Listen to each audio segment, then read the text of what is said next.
Kami dulu ya Pak. Boleh, silakan. Assalamualaikum warahmatullahi wabarakatuh. Waalaikumsalam warahmatullahi wabarakatuh. Perkenalkan Pak, sebelumnya kami siswa-siswi dari SMK Negeri Kabupaten Tangerang dari jurusan akuntansi dalam rangka menjalankan tugas dari guru dan saudara kejuruan kami. Kami ingin mengunjungi kepada Bapak untuk mewawancari Bapak tentang penerapan penjalinan di lingkungan kerja saya. Pertama-tama saya akan memperkenalkan rekan-rekan saya terlebih dahulu. Pertama diri saya sendiri, Gali Gali Saputra, dan kemudian ada Saya Syawira Ramadhani. Saya Ramadan Bisa Jaka. Saya Nailah Hanifah Putra Andria. Saya Muhammad Beri Nahud. Nah, sebelumnya ini boleh tahu nama lengkap Bapak? Ya, perkenalkan nama saya Muhammad Faris Rizki.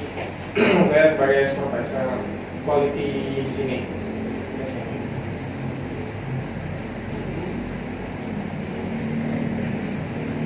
Ya.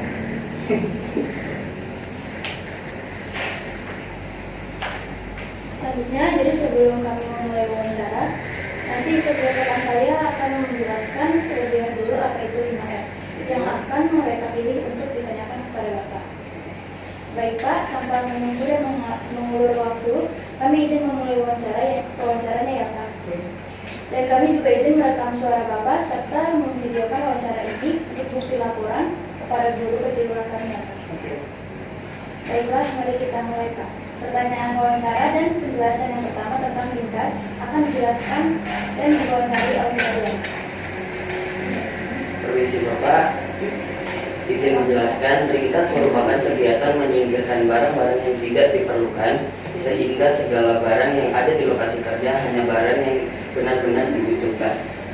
Kepertanyaannya, bagaimana PT Serim menerapkan kerja 5R yakni ringkas pada lingkungan kerja sehari-hari? Jadi ini aja ya. Siap, boleh.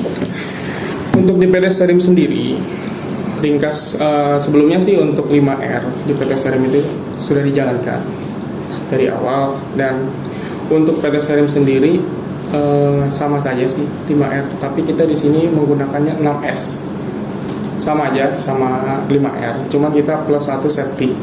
Ada safety-nya karena dunia perusahaan atau lagi pabrik itu perlu safety ya, keamanan. Dan untuk 5R sendiri barang-barang yang tidak dipakai di PT Serim itu selalu dialokasikan ke TPS ya.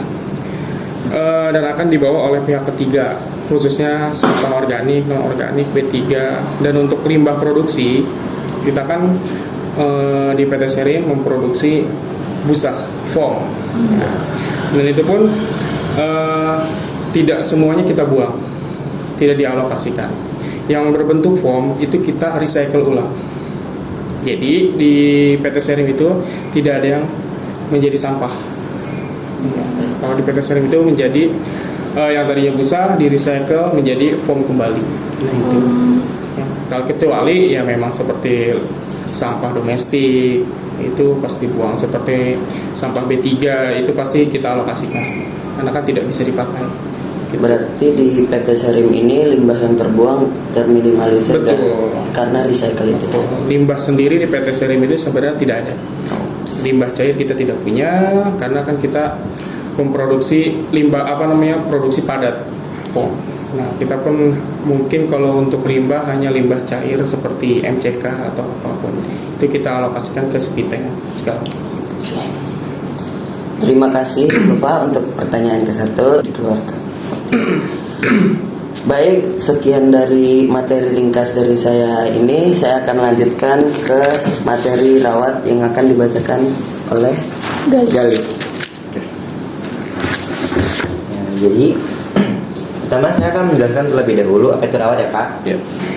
Rawat mengacu pada pemeliharaan dan perawatan kerja yang teratur, termasuk pemeliharaan rutin dan perbaikan mesin serta perawatan kerja lainnya. Pertanyaan wawancara yang pertama yakni bagaimana PT Serim menerapkan kerja 5R yakni rawat pada lingkungan kerja sehari-hari. Lagi-lagi di PT Serim itu selalu menerapkan ya dari 5R itu. Dan untuk rawat itu di PT Serim sangat diwajibkan dari mulai manajemen juga. Jadi seluruh karyawan PT Serim diwajibkan merawat dan memelihara peralatan dan mesin di area bagian masing-masing, dan khususnya maintenance. Nah, karena itu kan bersinggungan dengan spare part mesin, pasti kan tentang yang lebih tahu itu maintenance. Jadi makanya mereka selalu merawat dan memelihara. Itu. Yang karena maintenance juga dia selalu mengontrol setiap pagi dan setiap hari. Nah, mereka sebelum melakukan pekerjaan, mereka selalu berkeliling PT Serim melihat dan mengontrol mesin-mesin, apakah ada terjadi trouble atau apa. Nah, jika ada yang trouble langsung diperbaiki, seperti itu.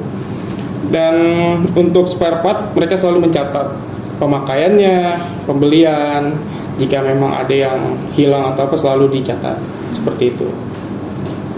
Jadi sebelum karyawannya mulai kerja, jadi pasti akan dicek terlebih dahulu. Betul, ya, maintenance. Karena lagi-lagi kalau maintenance kan lebih selektif gitu kan, karena dia yang tahu untuk spare partnya. Jika memang ada yang bermasalah di mesin, mereka langsung cek. Dan untuk maintenance pun dari setiap pagi dia selalu cek, dan ketika mesin berjalan ada masalah segera langsung lapor ke maintenance langsung perbaiki, seperti itu. Berarti di PT Serim ini nomor 1 untuk kerapihan. Betul. Banget ya Pak. Terima kasih Bapak untuk Ya. jawabannya. Selanjutnya akan dilanjutkan oleh Ramadan tentang resik. Ya Pak, kali ini saya akan menanyakan tentang resik ya Pak. Sebelumnya saya jelaskan dulu apa itu tentang resik. Resik merupakan kebiasaan untuk membersihkan area dan peralatan kerja secara teratur, dengan membuang sampah, membersihkan peralatan dan area kerja, serta menjaga lingkungan kerja yang bersih dan sehat. Perusahaan juga dapat mengurangi resiko kerusakan mesin, kecelakaan kerja, dan kontaminasi di tempat kerja. Nah, yang akan saya tanyakan yaitu bagaimana PT Serim menerapkan kerja 5R, yakni resik pada lingkungan kerja sehari-hari, Pak. Oke. Ya, saya jawab ya. PT Serim selalu menerapkan kebersihan juga. Pertama kerapihan, kedua kebersihan. Jadi setiap pagi seluruh karyawan sebelum bekerja selalu membersihkan area tempat kerjanya masing-masing. Jadi setelah mereka masuk dan bel. Nah, itu pas bel itu mereka bersih-bersih dulu selama 5-10 menit. Jadi kita bersih-bersih lingkungan, bersih-bersih tempat kerja, karena kan kalau tempat tidak bersih kita tidak enak juga untuk bekerja, seperti itu. Dan peralatan kerja pun secara teratur dibersihkan sebelum dan sesudah dipakai. Jadi misalkan untuk pergantian, misalkan ada alat harus diganti, kita kan harus dibersihkan dulu. Nanti pulangnya juga sesudah dipakai kita bersihkan kembali. Nah, untuk sampah sendiri di PT Serim disediakan tempat sampah di area masing-masing. Nanti dibuang ke tempat sampah TPS. Sebelum dibuang ke pihak ketiga kita pilah dulu. Nah, ini sampah domestik, organik, non organik, dan B3. Karena kalau misalkan B3 itu kan limbah produksi dan berbahaya juga kan, seperti itu. Itu harus dipilah juga. Ya. Dan dan 1 bulan sekali PT Serim itu selalu mengadakan gotong royong di area perusahaan. Jadi seluruh karyawan menerapkan kebersihan di area lingkungan, mungkin taman, depan, belakang, selalu dibersihkan seperti itu, sampai misalkan kita 1 bulan sekali itu ada melakukan kegiatan pengecatan perusahaan, pengecatan ulang tembok ya. Nah, kita juga melakukan itu tadi, kerapihan juga. Tidak cuma hanya mainnya saja, orangnya saja, tempatnya juga kita harus rapi, seperti itu. Seperti itu. Ya. Nah, pertanyaan selanjutnya akan ditanyakan oleh teman saya, Pak Ersia. Baik Pak, jadi di sini saya akan menanyakan tentang rajin. Sebelumnya saya akan menjelaskan dulu rajin itu apa. Rajin mencakup kebiasaan untuk datang tepat waktu di tempat kerja, menghargai waktu dan tugas-tugas rekan kerja, serta berusaha untuk meningkatkan kualitas kerja secara terus-menerus. Yang ingin saya tanyakan yaitu bagaimana PT Serim menerapkan kerja 5R yakni rajin pada lingkungan kerja sehari-hari. Ya, di PT Serim sendiri karyawan diwajibkan pertama datang tepat waktu ya, tidak boleh terlambat. Karena setiap pagi kita melakukan senam bersama di sini di PT Serim. Jadi kita itu jam masuk itu jam 7.30 dan karyawan tuh sebelum 7.30 harus sudah masuk ke PT Serim melakukan senam. kurang lebih 15 menit. Ya balik lagi, bukan hanya untuk PT Serim, untuk diri sendiri, kesehatan gitu ya. Terus dan jika ada karyawan yang telat, maka itu sebenarnya tidak ada sanksi yang berat karena telat ya. Mungkin ketika karyawan datang telat lebih dari 30 menit, itu harus lapor ke HRD-nya langsung dan untuk dicatat. Jadi misalkan si A masuk telat, harus dicatat sama HRD-nya. Jadi itu nanti ada nilai penilaian. Nah, di PT Serim juga diadakan seperti karyawan teladan.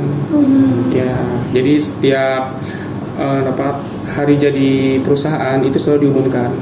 Jadi ada karyawan yang teladan dan ada juga karyawan yang ya tidak kurang kompetitif gitu ya. Jadi kalau di PT Serim itu selalu ada namanya prestasi loyal employee. Jadi untuk memotivasi seluruh karyawan untuk ya lebih rajin karena jadi penilaian juga sih kalau di PT Serim itu. Kalau misalkan kita sering telat, absennya jelek segala macam gitu ya, itu bisa jadi ya jadi penilaian apakah ini layak diperpanjang atau ya sudah sampai sini aja. Karena kan kita butuh benar-benar orang yang mau bekerja begitu. Kalau memang dia asal masuk kerja ya kan, kita juga kan nggak butuh seperti itu. Gitu. Kita maunya yang benar-benar masuk benar-benar bekerja, rajin. Ya tadi yang 5R tadi kita mau minta orang yang rajin bekerja, rapi, orangnya bersih, bersih segala macam, kita harus itu. Karena kalau misalkan dianya dari awal udah malas-malasan atau tidak rajin, itu kan bakal menilai diri sendiri dan mengurangi kepercayaan manajemen sendiri seperti itu. Dan untuk yang kalau tidak ada karyawan yang pertanyaan kedua tadi ya, itu yang lagi-lagi seperti itu. Apalagi ini rajin kan sangat mempengaruhi penilaian dari manajemen sendiri. Nah itu sangat berbahaya. Mungkin misalkan dia telatnya misalkan 5 atau tidak masuk segala macam, itu ya bisa langsung tidak ada teguran lagi, bisa langsung surat peringatan seperti itu. Ya. Izin menambahkan pertanyaan Pak, untuk rajin di PT Serim ini apakah ada untuk absennya itu apakah ada maksimal absennya atau gimana? Misal 5 hari atau 5 kali? Jadi di PT Serim itu kita ada ada izin, sakit sama alpa. Kalau alpa sih mungkin tolerannya 3 kali alpa ya mungkin bisa teguran gitu ya. Dan kalau yang izin pun harus jelas gitu. Jangan misalkan dia tidak masuk, cuman hanya by phone gitu. Nah, tidak ada surat izin, terkecuali dia mendesak ya. Nah, itu pun kalau mendesak mereka langsung laporan ke HRD-nya langsung, manajemen. Jadi tidak boleh diwakilkan, langsung ke manajemen. Hari ini saya izin tidak masuk, misalkan orang tua sakit gitu kan, dia tidak bisa ke kantor. Oke, mungkin ditoleransi. Tapi kalau misalkan dia izinnya misalkan hari ini izin, besoknya nggak masuk, itu harus izin tertulis seperti itu. Dan kita kan di sini punya jatah cuti ya. Kalau jatah cuti itu tidak apa-apa. Jadi nanti kepotong cuti, jadi tidak masalah gitu. Kalau izin misalkan, ya Bu saya cuti hari ini, ya nanti manajemen juga ditulis nanti cuti kita berkurang seperti itu. Dan kalau sakit pun itu harus benar-benar surat dokter. Jadi tidak, kalau mungkin zaman sekolah hanya tulis tangan juga bisa ya. Iya Pak. Kalau di perusahaan sendiri itu harus menggunakan surat dokter asli gitu. Jadi misalkan hari ini kita nggak masuk, saya nggak masuk nih hari ini. Besoknya atau pas masuk kerja itu harus melampirkan surat dokter. Jadi tidak sewenang-wenang kita sakit cuma misalkan sakit masuk angin. Ya kita kan harus ada surat dokter, gimana itu? Ya kan susah kan, berarti mendingan kalau seperti itu mending masuk baru izin kita. Tapi kalau memang yang tidak bisa jalan atau berdiri, yang mending surat dokter seperti itu. Ya. Ada lagi pertanyaannya? Baik, terima kasih Bapak udah menjawab pertanyaan-pertanyaan dari kami. Setelah wawancaranya udah selesai Pak. sebagai ucapan terima kasih karena Bapak telah bersedia untuk mewawancara bersama kami, dan waktu Bapak terpotong karena kami juga, kami minta maaf sebesar-besarnya, dan kami ucapkan terima kasih, dan kami ada sedikit